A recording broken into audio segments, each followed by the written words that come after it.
ओम शांति। आज 19 दिसंबर 2021 अव्यक्त बाप दादा के अव्यक्त मधुर महावाक्य सुनेंगे। ये अव्यक्त मधुर महावाक्य अव्यक्त बाप दादा ने 13 दिसंबर 1989 को सुनाए थे, जिसमें विशेष बाबा दो प्रकार के बच्चों को देख रहे हैं।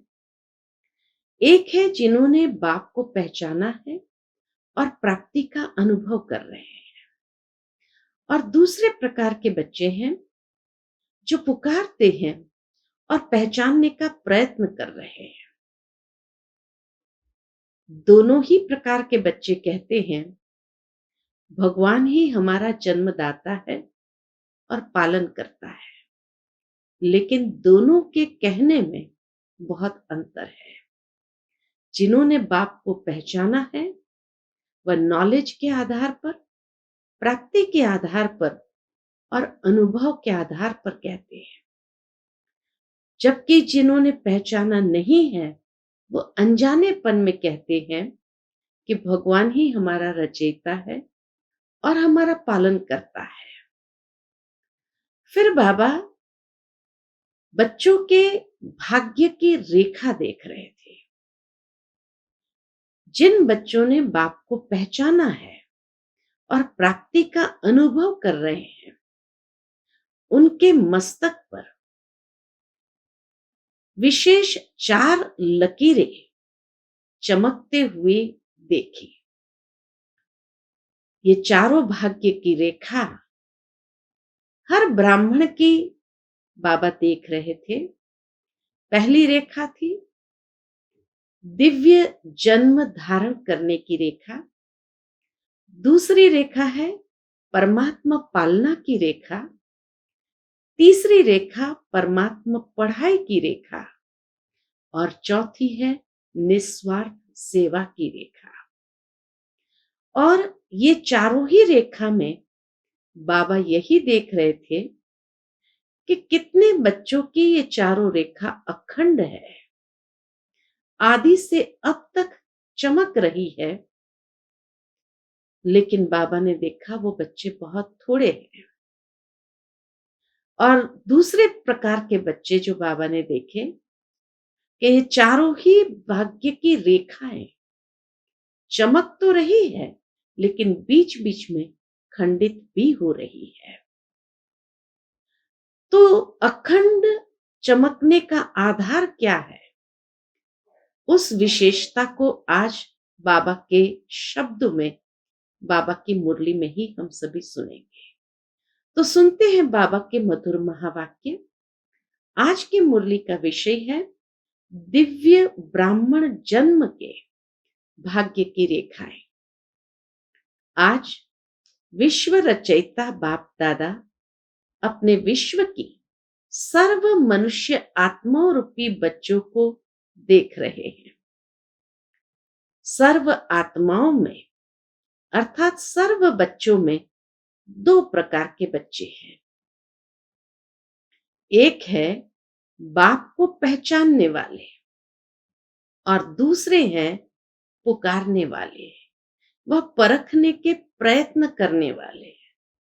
तो सारे विश्व की आत्माएं बाबा के बच्चे हैं, लेकिन एक है जिन्होंने बाप को पहचाना है और दूसरे हैं जो प्रयत्न कर रहे हैं। लेकिन है सभी बच्चे, तो आज दोनों प्रकार के बच्चों को देख रहे थे।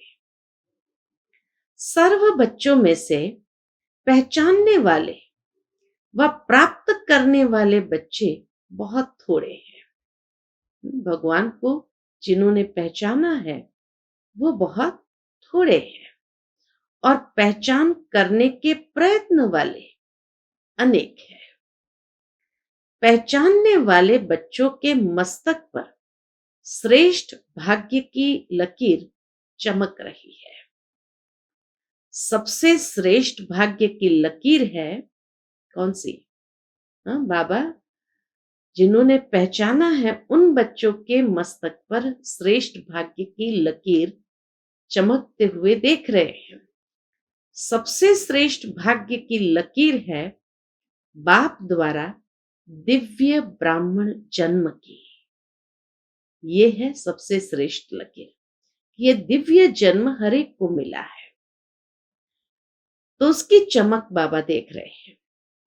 दिव्य जन्म की रेखा अति श्रेष्ठ चमक रही है। पुकारने वाले बच्चे अनजाने में भी मानते यही है कि भगवान ने हमें रचा है।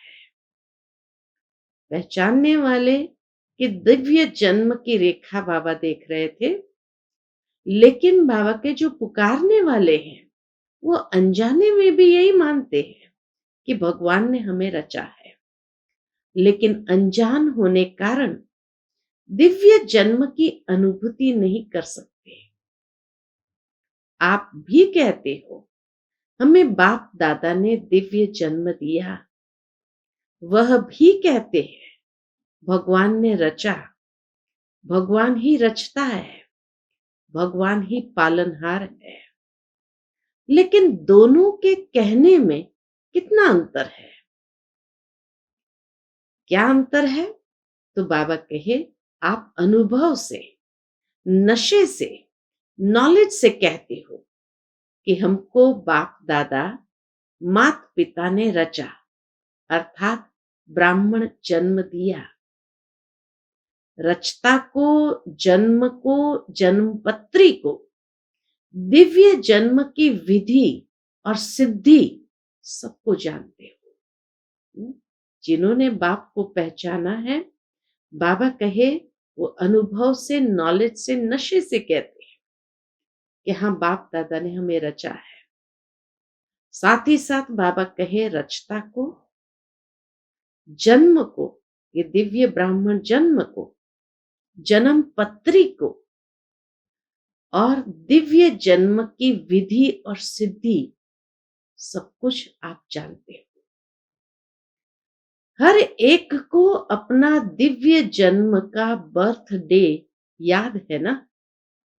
हर एक ब्राह्मण को अपना दिव्य जन्म का बर्थडे कब बाबा के पास आए और कब से बाबा के ज्ञान में चल रहे हैं, ये याद है ना?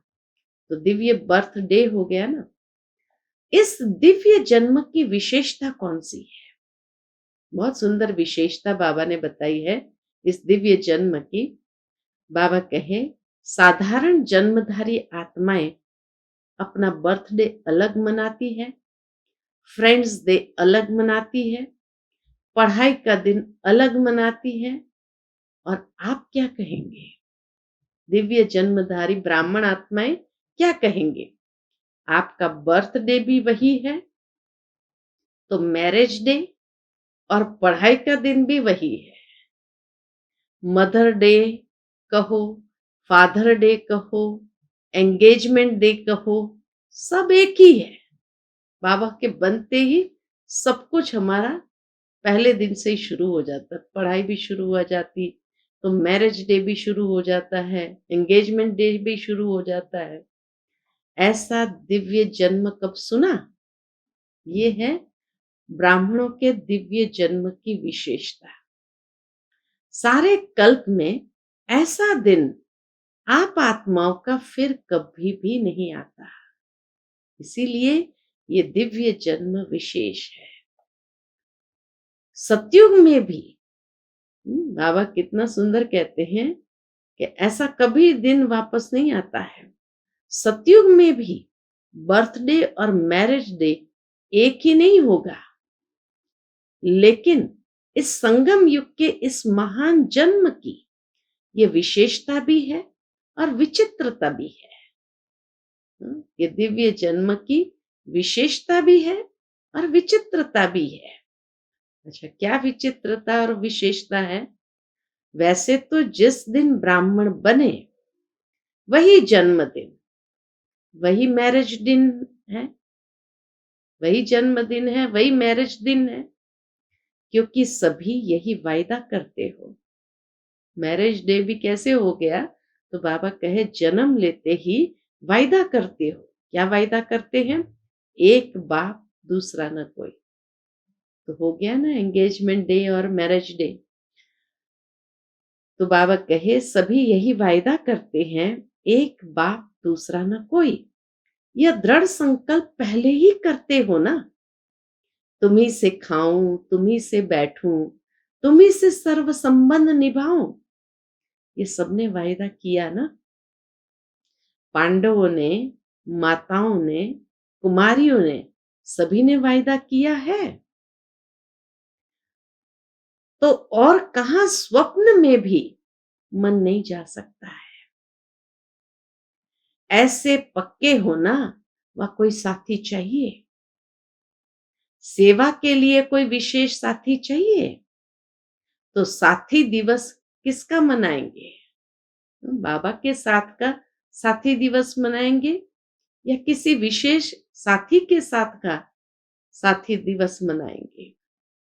सेवाधारी साथी का, वह बाप साथी है, उसका दिवस मनाएंगे।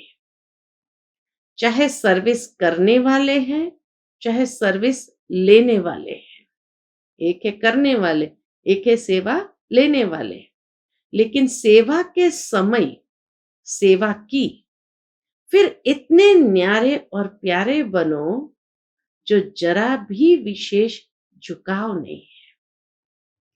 हाँ, तो इसीलिए बाबा कहे संगठन में ही रहना है, एक दूसरे के सहयोगी भी बनना है और सहयोगी बन करके चलना है।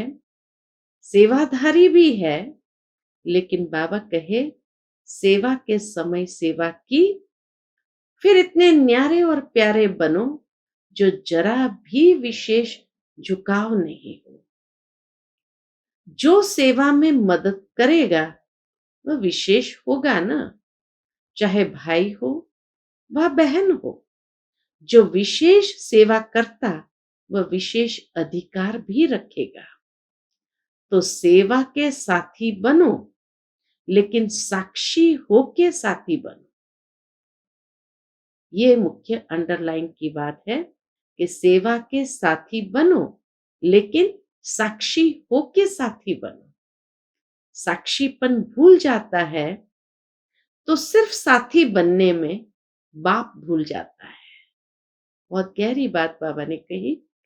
साक्षीपन अगर भूल गया तो बाबा कहे सिर्फ साथी बनने में बाप भूल जाता है, और इसीलिए वो विशेष साथी याद रहता है।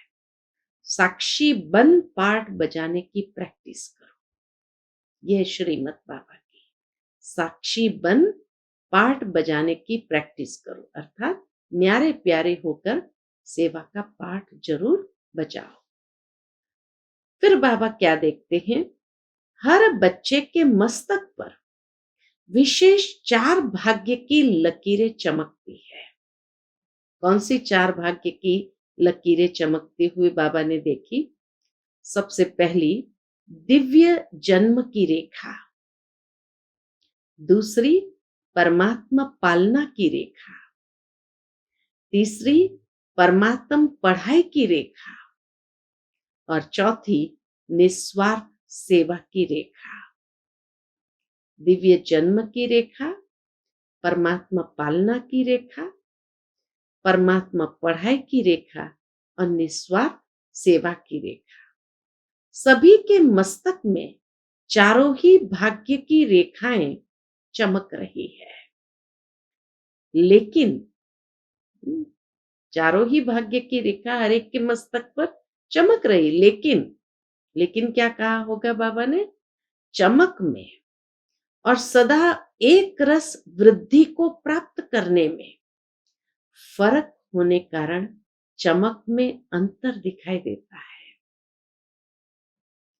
आदि से अब तक चारों ही रेखाएं सदा यथार्थ रूप से चलती रहे, ये बहुत थोड़ों की है।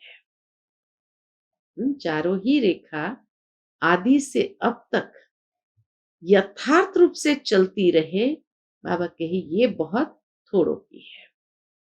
बीच बीच में कोई न कोई बात में भाग्य की लकीर या तो खंडित होती है, वह चमक कम होती है, स्पष्ट नहीं होती। तो ये बाबा ने देखा कि यथार्थ रीति सदा चमकने वाली बहुत थोड़ों की है, तो बाकी की क्या है? बीच बीच में कोई ना कोई बात में भाग्य की लकीर या तो खंडित होती है या चमक कम हो जाती है, स्पष्ट नहीं होती। जैसे मिसाल देते हैं बाबा, जैसे हस्तरेखाएं भी देखते हैं ना, कोई की खंडित होती है, कोई की एक रस होती है, कोई की स्पष्ट होती है, कोई की स्पष्ट नहीं होती। बाप दादा भी बच्चों के भाग्य की रेखा देखते रहते हैं। और क्या देखते रहते हैं?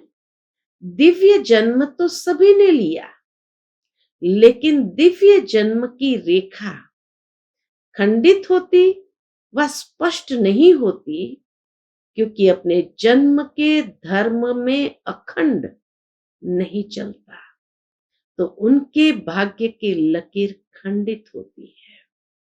खंडित किसकी होती या चमक कम किसकी होती?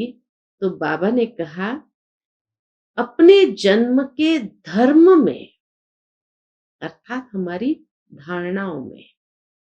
हमारा धर्म कौन सा है? पवित्रता।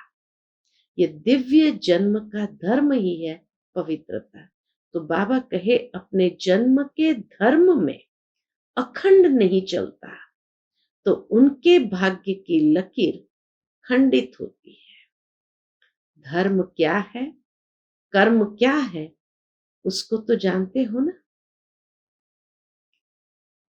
तो इसीलिए ये दिव्य जन्म की रेखा बाबा ने देखी, खंडित होने का आधार धर्म खंडित होता है।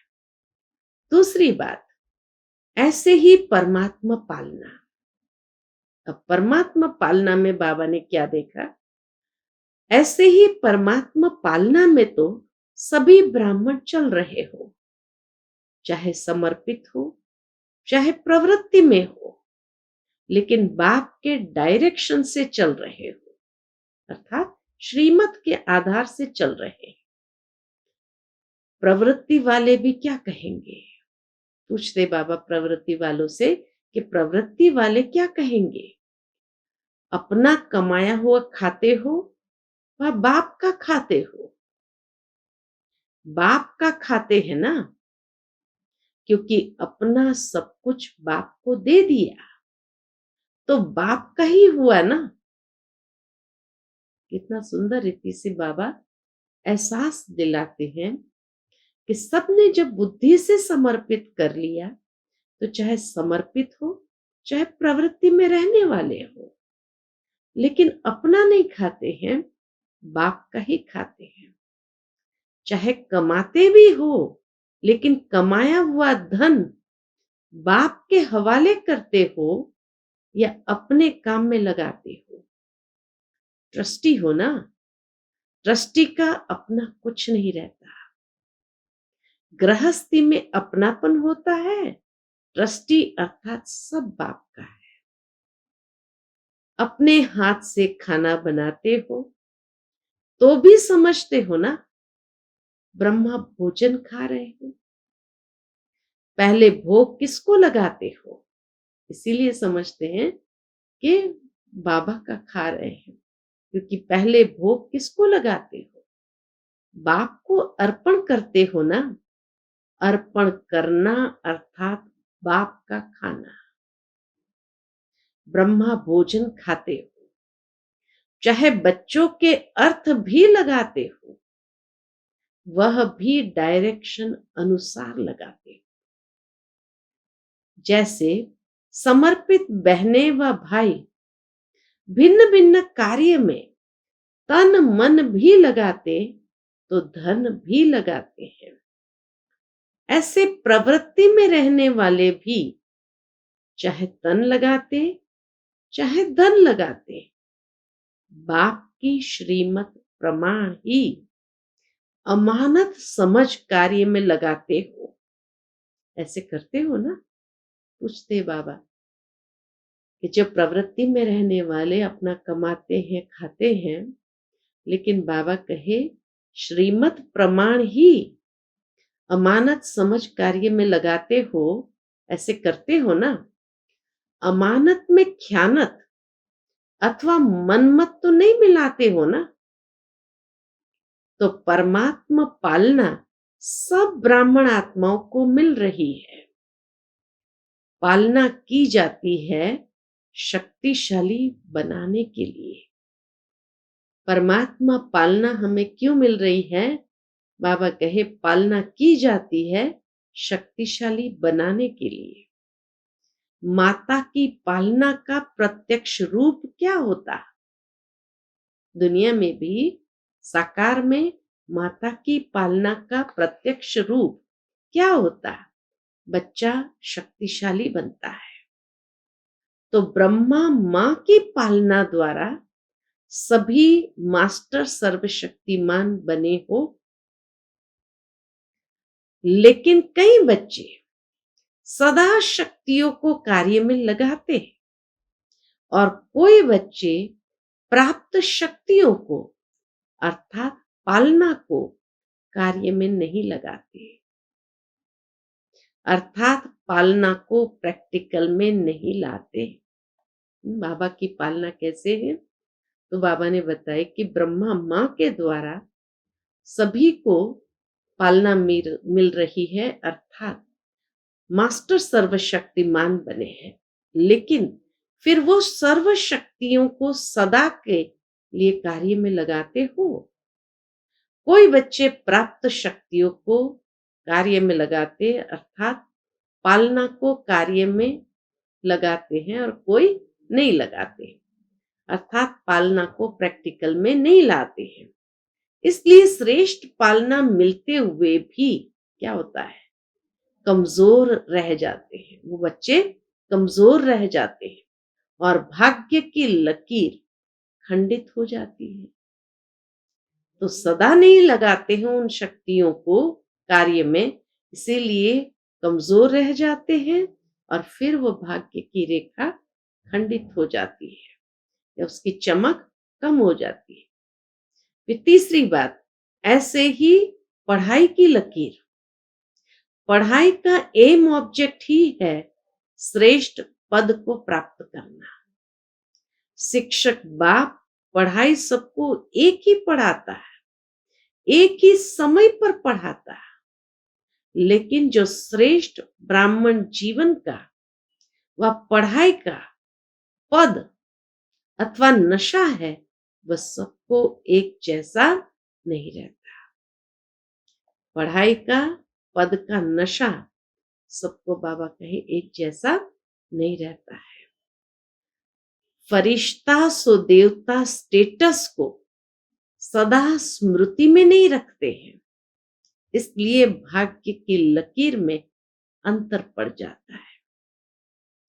ऐसे ही सेवा की लकीर, सेवा की विशेषता है जो ब्रह्मा बाप ने साकार रूप में अंतिम वरदान में क्या कहा था?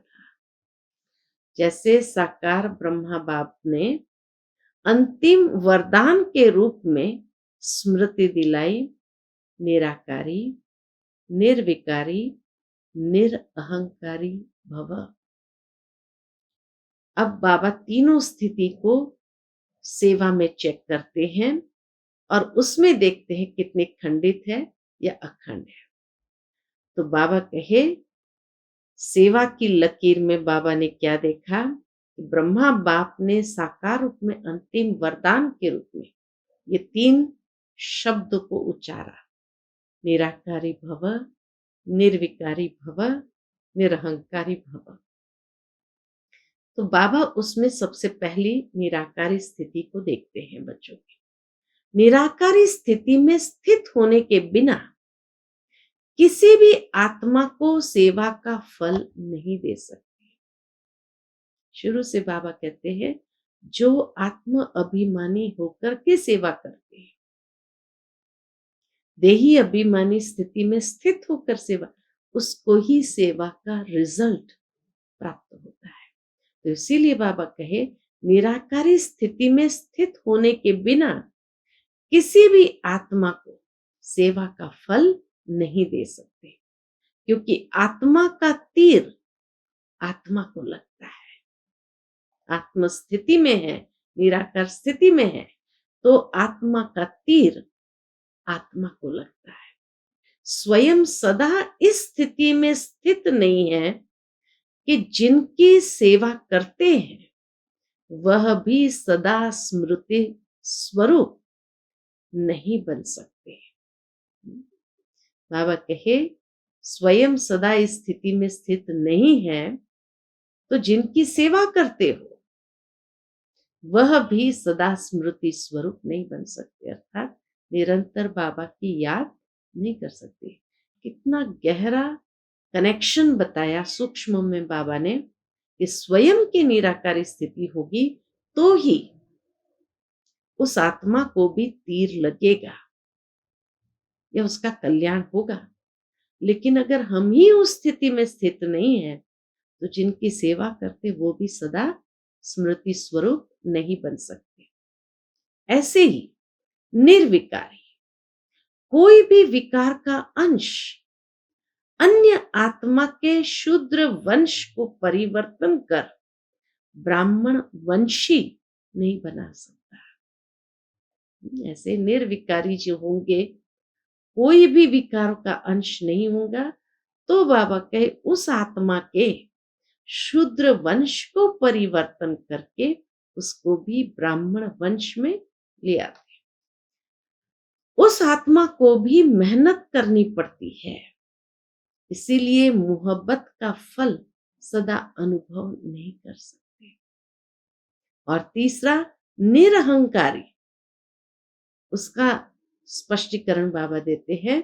निरहंकारी सेवा का अर्थ ही है फल स्वरूप बन झुकना।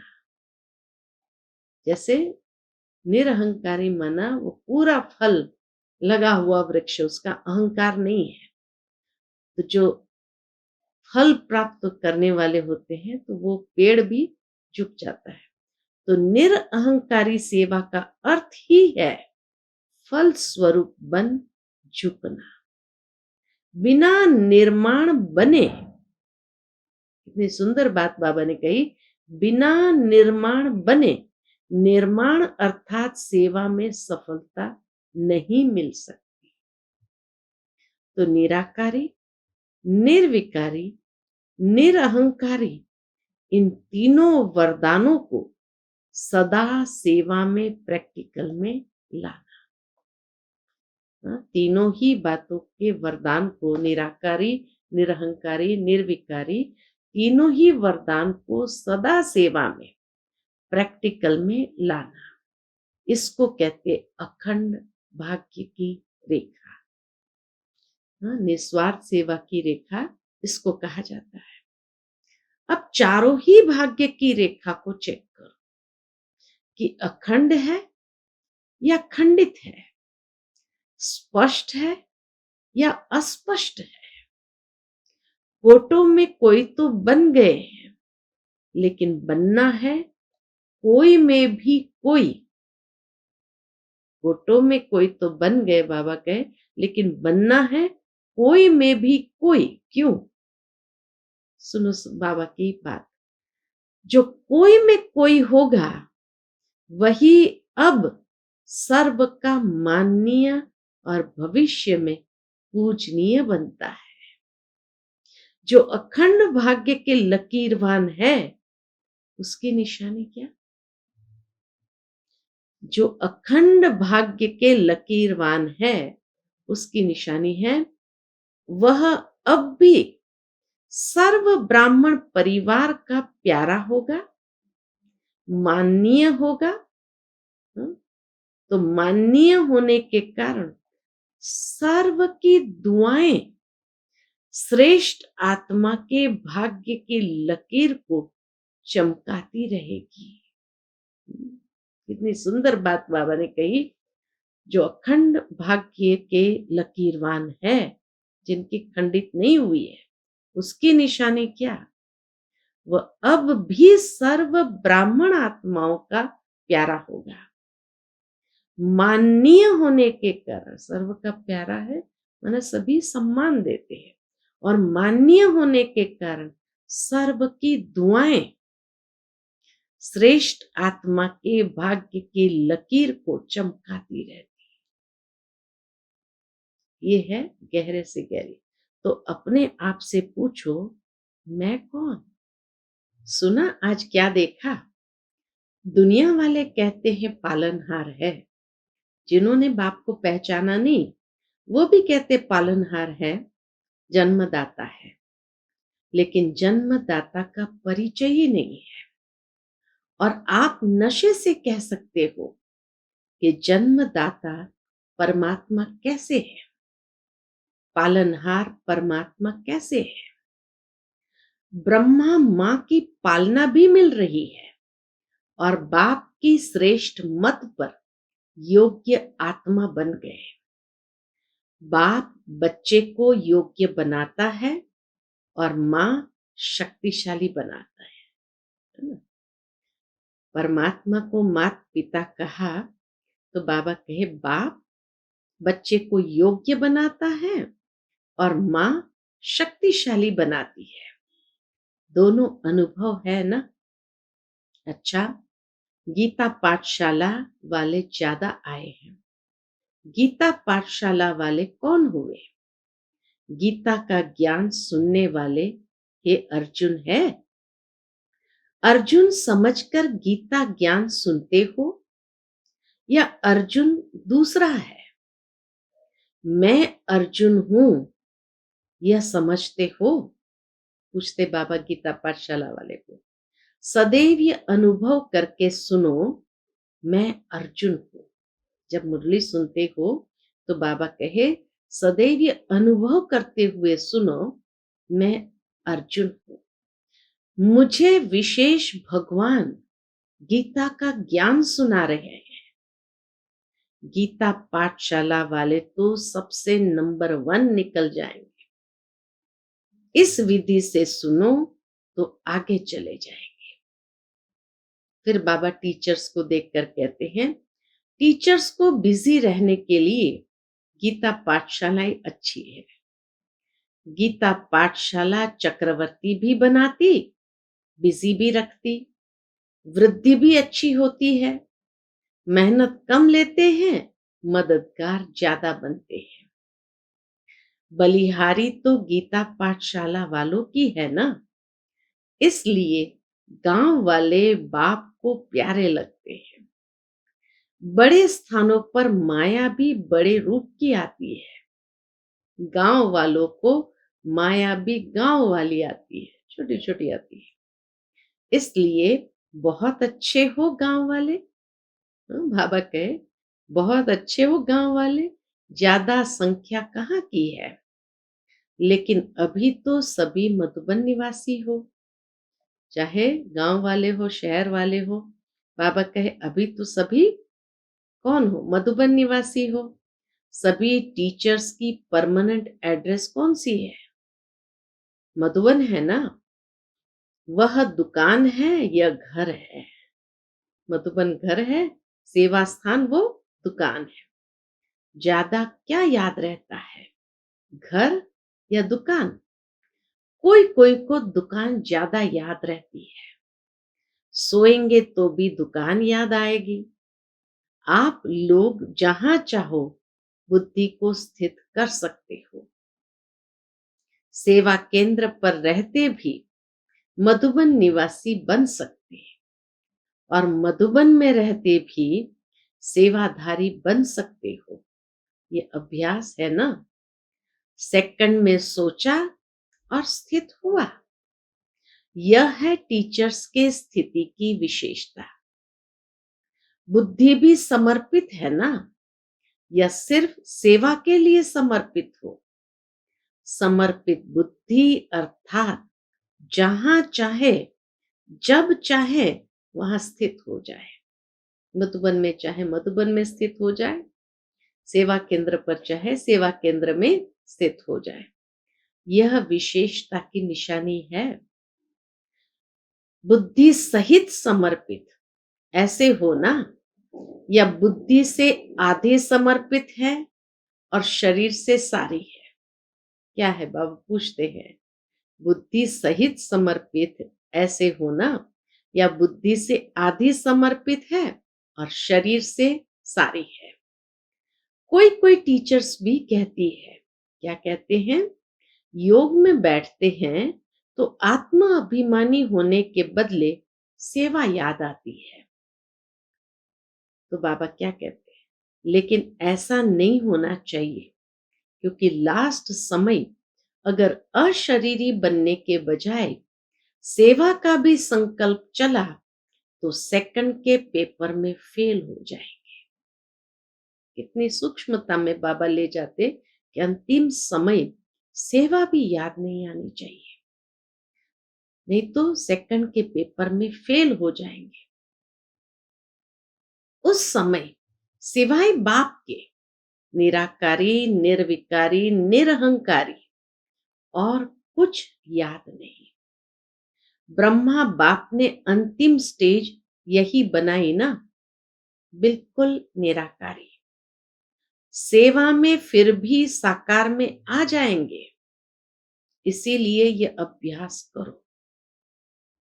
जिस समय जो चाहे वह स्थिति हो नहीं तो धोखा मिल जाएगा। अंतिम समय जिस समय जो स्थिति चाहो वह अगर नहीं हुई तो बाबा कहे धोखा मिल जाएगा। ऐसे नहीं सोचो, सेवा का ही तो संकल्प आया, खराब संकल्प विकल्प तो नहीं आया, लेकिन कंट्रोलिंग पावर तो नहीं हुई ना। कंट्रोलिंग पावर नहीं तो रूलिंग पावर आ नहीं सकती, फिर रूलर बन नहीं सकेंगे। तो अभ्यास करो। छोटी छोटी बातों पर भी बाबा हमारा अटेंशन खिंचवाते, अंतिम समय हमारी स्थिति कैसे निराकारी होनी चाहिए। अभी से बहुत काल का अभ्यास चाहिए, इसको हल्का नहीं छोड़ो। तो सुना टीचर्स को क्या अभ्यास करना है, तब कहेंगे टीचर्स बाप को फॉलो करने वाली है। सदा ब्रह्मा बाप को सामने रखो और 3 वरदान याद रखो और फॉलो करो। यह तो सहज है ना। यह अंतिम वरदान बहुत शक्तिशाली है। निराकारी भव, निरहंकारी भव, निर्विकारी भव। बाबा कहे ये अंतिम वरदान बहुत शक्तिशाली है। इन 3 वरदानों को अगर सदा स्मृति में रखते प्रैक्टिकल में आओ तो बाप के दिल तक और राज्य तख्त के अधिकारी जरूर बनेंगे। अच्छा, सर्व बाप समान सदा नॉलेजफुल पावरफुल बच्चों को सदा भाग्य विधाता द्वारा श्रेष्ठ भाग्य की स्पष्ट रेखाओं वाले भाग्यवान बच्चे, सदा बाप समान त्रिवरदान प्राप्त हुए विशेष आत्माओं को सदा ब्राह्मण जन्म की पालना और पढ़ाई को आगे बढ़ाने वाले ऐसे अखंड भाग्यवान बच्चों को बाप दादा का याद प्यार और नमस्ते। हम सब रूहानी बच्चों की रूहानी माता पिता बाप दादा को याद प्यार, गुड मॉर्निंग और नमस्ते।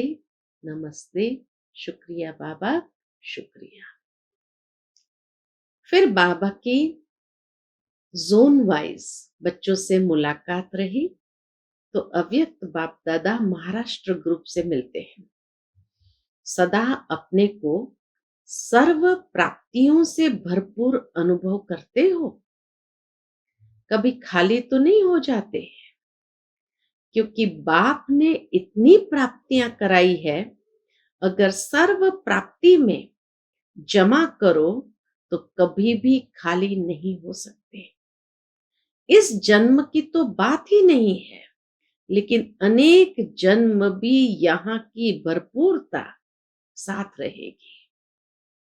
तो जब इतना दिया है तो भविष्य में भी चलना है, तो अभी खाली कैसे होंगे। अगर बुद्धि खाली रही तो हलचल रहेगी। कोई भी चीज अगर फुल भारी नहीं होती तो उसमें हलचल होती है। तो भरपूर होने की निशानी है कि माया के आने की मार्जिन नहीं है। माया ही हिलाती है। तो माया आती है या नहीं? संकल्प में भी आती है। माया के राज्य में तो आधा कल्प अनुभव किया। बाबा कहे माया के राज्य में तो आधा कल्प अनुभव किया और अभी अपने राज्य में जा रहे हो। जब माया जीत बनेंगे तब फिर अपना राज्य आएगा और माया जीत बनने का सहज साधन सदा प्राप्तियों से भरपूर रहो।